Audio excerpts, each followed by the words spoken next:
Under the muted gray spring sky and the familiar humming of air conditioners, Riverside High School sat quietly at the edge of a sprawling industrial zone in the western suburbs of the United States.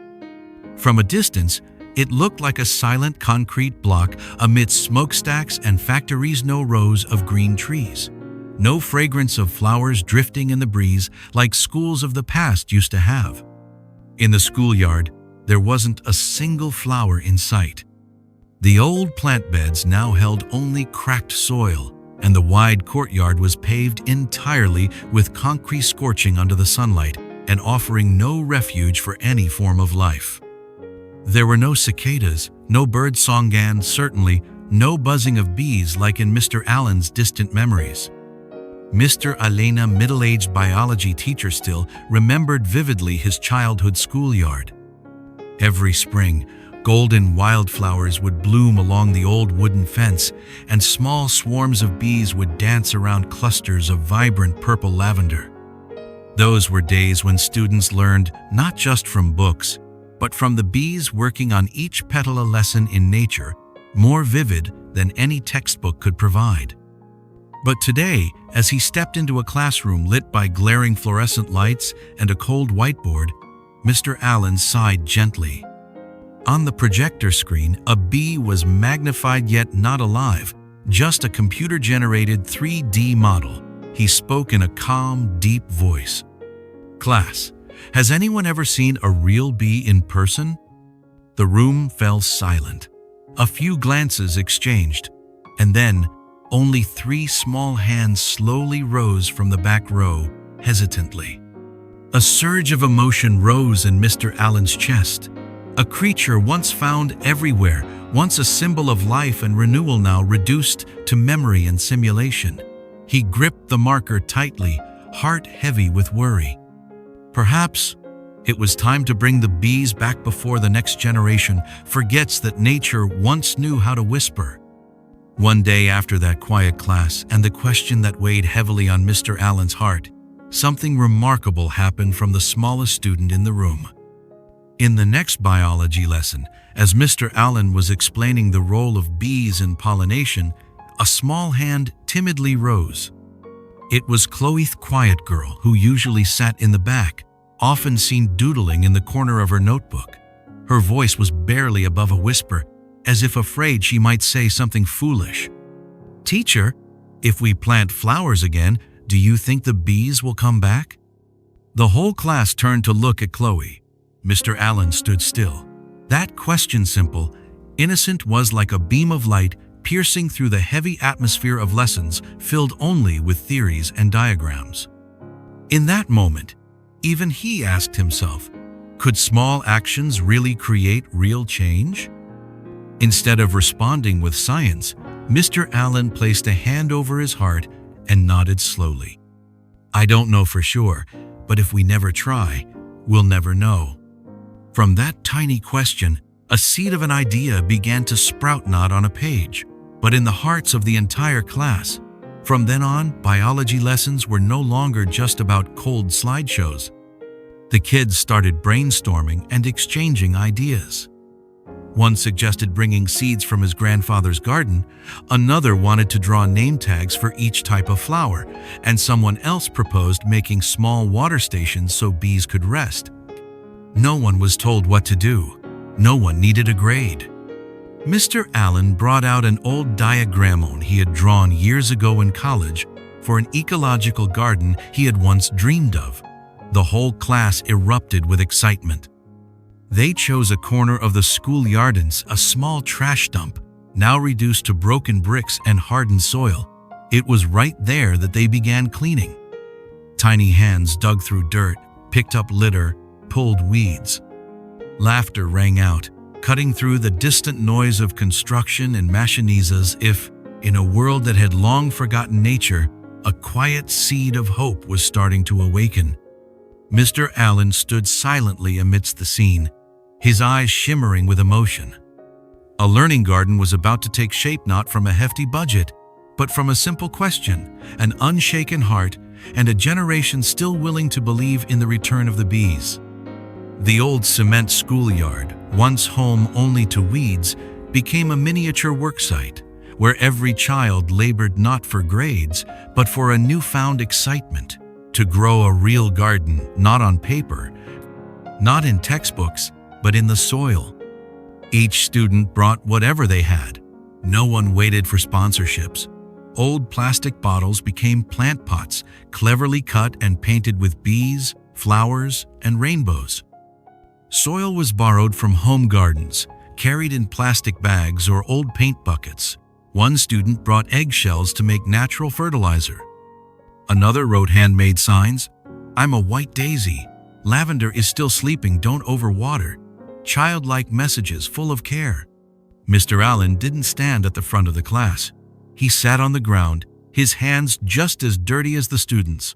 Among rows of yet-to-bloom flowers, he said to his class, "Plants need sunlight, flowers need bees, and nature needs those brave enough to start over." Every biology class from then on became an outdoor lesson where the scent of fresh earth carried by the breeze was the most practical teaching material. Mr. Allen taught the children about the life cycle of flowers, about pollination, and why the bees had vanished. But he didn't teach only with words, he taught through action. Scattering seeds with the students, laying small stones to form paths, watering the garden that had yet to bloom bowl by bowl.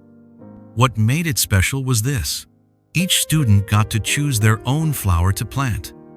Chloe chose lavender because bees love the scent. Jacob chose sunflowers because they're bright and tall like hope. Emily chose wild daisies because they grow even in harsh places. No one planted alone.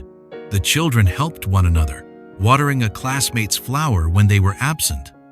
And that garden's mall, as it was, slowly took shape like a fairy tale emerging in a world that had forgotten what magic felt like. Under the soft light of early spring, Mr. Allen stood beside a handmade sign that read, "Bee Garden, a garden for bees and hope." He didn't need plaques or certificates. For him, seeing those tiny hands sow each seed was enough to believe, no matter how many factories the world builds, there is still hope if someone chooses to plant.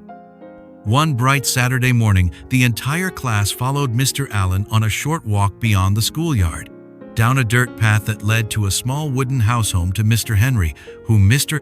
Allen called the last beekeeper in the area. The house was tucked between sparse trees, and behind it, a tiny garden still held a few moss-covered bee boxes, quiet but not forgotten. Mr. Henry was well into his 70s, hair white, eyes deep and thoughtful, with a sharpness in his gaze that hinted the bees still lived in his memory. When Mr. Allen told him about the student's garden, he smiled a gentle, strangely warming smile. "It's been a long time since someone asked about bees," he said, his voice raspy with age. He didn't teach like a teacher. He told stories with all his heart. He told them about springs long ago, when buzzing filled the air across every field, when people didn't need alarms, just the sound of bees to know the flowering season had begun. He told them about his first beehive, built with his father-no machines, just a few pieces of wood, a bit of wax, and a lot of patience. The kids went silent. No giggles, no fidgeting. They sat close around him, notebooks in hand, eyes wide open as if afraid to miss a single word. One student asked, "How do we make the bees come back?" Mr. Henry rested his hand on an old wooden hive and said softly, "With love and persistence. Bees don't pick noisy places. They look for real flowers, clean water, and people who are truly waiting for them." Then he showed the class how to build a simple beehive using scrap wood and bamboo tubes. The students divided into small groups, drilling, tying, assembling, getting dirty, but their eyes were bright.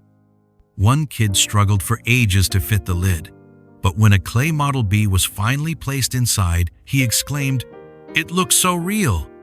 And then Mr. Henry taught them the most important lesson, not with his hands, but with silence. The class sat still beside the old hive. Only the wind rustled, leaves whispered overhead. Then, after a while, a single bee appeared, tiny, pale yellow, slowly circling a wildflower blooming near the fence. No one spoke. They just watched its wings. "To understand bees," Mr. Henry whispered, "you must learn to be patient. Listen with your eyes and feel with your heart." That lesson had no blackboard, no grades, but it left a seed in the heart of every child, a seed of attentiveness, of love for nature, and of responsibility toward a world that desperately needs healing. Spring quietly touched the small garden at the corner of the schoolyard, a place that had once been only cracked cement and faded plastic flower pots. Now, thanks to the tiny hands and pure hearts of the students, fresh shoots were beginning to emerge. Young leaves trembled in the early sunlight, stretching through the hardened soil in search of light. Every morning before class, the students would rush to the garden, not because they were told to, but simply because they missed it. An artificial beehive stood near the garden's edge, close to the fence, crafted through a month of lessons with Mr. Henry. Though no real bees had come yet, the children gently rested their hands on the hive, as if cradling a small dream still asleep. On each wooden slat, they had pasted names of flowers they hoped would attract bees: lavender, daisies, sunflowers, peppermint, because bees like variety, one student had said when choosing their seeds. But the most magical thing wasn't the blooming flower sit, was the transformation growing within the children themselves. Tuana Boy, once known as addicted to his phone, was now the most patient of all.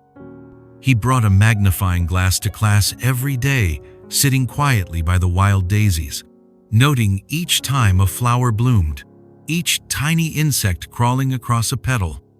"Yesterday, this flower didn't have a scent," he whispered. "But today, I think there's a faint electric charge. Maybe nectar is coming soon." The whole class learned how to use the flower charge detector Mr. Henry had given them. Each gentle vibration was a letter from nature, what Mr. Allen called the silent voice. The students learned to press their fingers into the soil to test for moisture, to check how loose or firm it was. Whenever they saw earthworms or ants, they'd shout with joy, "Life is here." Mr. Allen didn't need to lecture anymore. Just standing quietly, watching his students crouch beside flower beds, hands dirty, eyes sparkling, was enough to know the deepest lessons don't come from textbooks. They are lessons about life, fragile, yet resilient. Lessons about love, quiet but genuine. And the most important lesson: to protect nature, you don't need to be a scientist. You just need to begin with a seed, a drop of water, and a heart willing to listen. One crisp morning, as sunlight tilted gently through the trees of the schoolyard, the class, as usual, ran out to the garden, eyes still sleepy, but hearts eager. Today was day 72 since the learning garden had begun to grow from the cold, lifeless concrete. As usual, the kids split up, checking soil, watering plants, measuring flower charges. But then, in the stillness of morning, a tiny, unfamiliar sound rose in the air. Buzzing. At first, only one child heard it. "Teacher, I think I hear a bee." The whole class held their breath. Every movement stopped. And then, from the cluster of lavender buds, a real beatny golden brown, with glistening wings, gently flew in, circled once, and landed on a trembling petal swaying in the wind. No one could hold back a soft gasp. "It's a real bee." One, then two, three. A whole small swarm, quiet and diligent, appeared as if summoned by the whisper of the flowers, the warmth of the soil, and the patient love that the class had sown over the past weeks. Mr. Allen stood frozen. He didn't speak. He reached up to remove his foggy glasses, wiping away tears, not of sadness, but of deep, overwhelming joy. All those days planting in silence, all those times he had asked himself, "Does this even matter?" were now answered by that gentle buzz. The children ran around the garden, pointing and laughing gleefully. Yet none of them got too close. It was as if they all understood this was a miracle. A gift from nature to be received with gratitude, not claimed as possession. One student turned to the teacher, speaking softly. "So, the bees still remember the way back, don't they?" Mr. Allen bent down and placed a hand on the child's shoulder. "Not just because they remember, but because you made them want to come back." That morning, no lesson plan was needed. No roll call. Every child had learned the greatest lesson of all. When we plant love with our hands, nature responds in the form of a bee's wing, a blooming flower, or a small sound that can stir the entire world. Since the day that tiny swarm appeared in the school's learning garden, the once dull and lifeless campus seemed to wear a new skin. Pale lavender blooms, wild daisies, and little sunflowers blossomed together as if rejoicing in the return of golden wings. But more wonderful still were the changes quietly rippling beyond the biology class. Parents, sensei skeptical now, stopped by the garden every morning. Some brought trays of soil, others arrived with seeds from chrysanthemums their mothers once planted. One grandmother came with her grandchild, telling stories of past springs when bees filled the skies. Along the first-floor balcony, recycled planters made from plastic bottles began to line up lush, colorful, like tiny dreams blooming into life. Teachers from other departments were swept up in the movement. The literature teacher brought her class to read poetry beneath the trees. Art students painted buzzing bees, and the music teacher composed a ballad titled "To the Little Bee," which the children cheerfully sang while watering plants. Lessons were no longer confined to textbooks, but lived through birdsong, the scent of soil, and the gentle buzzing of bees diligently pollinating. One day, the local authorities came to visit. They filmed, recorded, and interviewed the teacher and students about the Learning Garden model. The host of the local news program, a former student of the school, was overwhelmed with emotion upon seeing the once empty courtyard now overflowing with flowers and laughter. That evening's news opened with the line, "In a place where not a single bee remained, now stands a garden of hope." By the very next afternoon, a new sign was proudly hung at the front gate. On a raw wooden board, carefully hand-painted letters read, "Learning Garden, where bees return and knowledge blossoms." Everyone who passed by stopped for a moment. No one said anything, but deep down, each person understood, starting from those first tiny seeds planted by one small biology class, an entire community was awakening. A bee flew by. A child raised a hand to shade their eyes, following those delicate wings as if watching the future itself, where life and learning could bloom together, thanks to those brave enough to sow seeds into barren ground. That same afternoon, beneath the soft shade of newly grown bougainvillea vines, a young boy sat quietly next to the artificial beehive. Tiny bees buzzed around, diligently visiting the colorful blooms. The boy didn't move. He simply sat in silence, then slowly extended his hand, keeping a respectful distance from the hivias if to offer a silent greeting. His lips moved gently. "Thank you for coming back." No one told him to do that. It wasn't an assignment. It wasn't a teacher's request. It was just emotion, pure and honest, like the way nature has always quietly loved those who pause and truly listen. That day, in the biology classroom, Mr. Allen wrote one sentence across the board in large, soft strokes of white chalk. If we teach children to love nature, nature will love them back with miracles. The whole class fell silent. A few students lowered their heads to take notes. Others simply stared at the board, eyes shimmering. Because they knew those words weren't theory, but the most important lesson this school had ever taught. Mr. Allen turned around, his gaze resting on each student's faces that once looked distant in an air-conditioned classroom, now glowing under the golden light of the afternoon sun. "You see," he said softly, "everything started with a seed, a simple question. a small dream. And then the bees came back. The flowers bloomed. Our entire school changed. He paused for a moment, then continued. So if any of you ever wonder, what can I do for this world? Just remember, all it takes is one seed, one small patch of soil, one act done with love. Mr. Allen's story, that class, and that little garden seemed to have ended, but in truth, it had only just begun. Because from that tiny suburban schoolyard, the message had already begun to spread.